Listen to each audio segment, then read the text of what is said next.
Hi everybody! Today we will be doing another episode of Lunch Money. Today it is Lunch Money chapter 21, the question of money. So let's begin.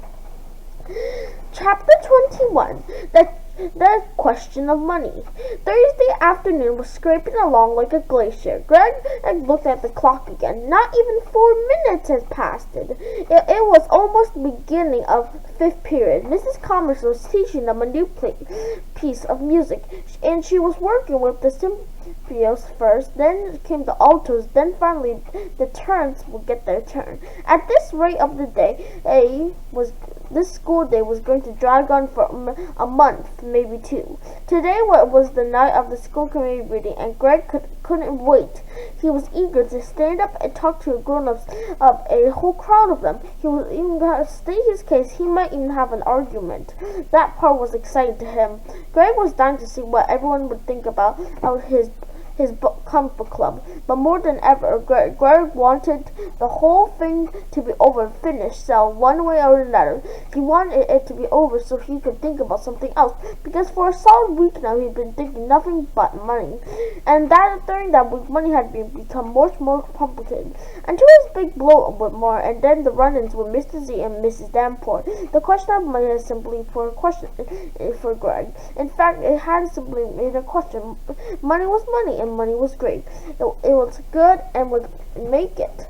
Good to have it, good to save it, and it's always good to simple more and more of it. Money, simple. Also, Greg's attitude of money used to be private until he started trying to sell chunky comics, and how he made his money and chose what to do was no one else's business but his. And tonight he was going to have to stand up in public and try to tell these people why he ought to be allowed to sell his comics and make some money at school.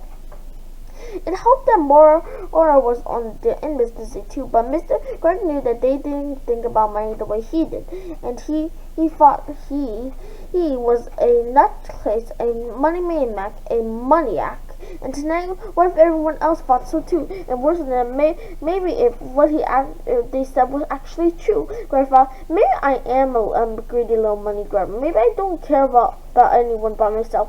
Ladies and gentlemen, meet Greg Kenton, the greediest and most selfish kid on earth. Greg looked at Mrs. Commerce. She was going over the same 16 piano notes with the simple, smiling, nodding, playing the piano and singing along.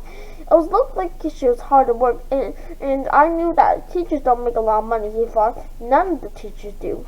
And that reminded Greg about her conversation with Mrs. Z about other jobs. Greg knew that Mrs. Z could be making tons more money if he was working for a lab or engineering company, but instead he was a math teacher, and like his brother, a low-paid doctor. For him, enough is enough.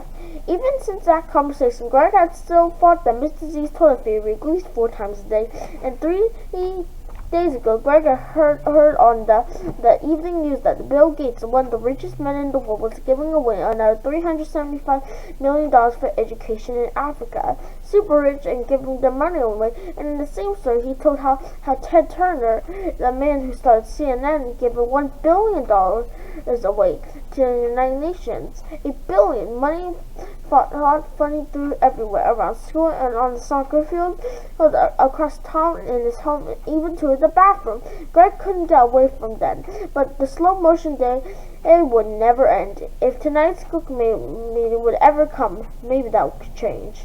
And that's the end of chapter 21. Make sure to enjoy and smash the subscribe button and bring the notification bell for more content. Bye bye, and have a good rest of your day.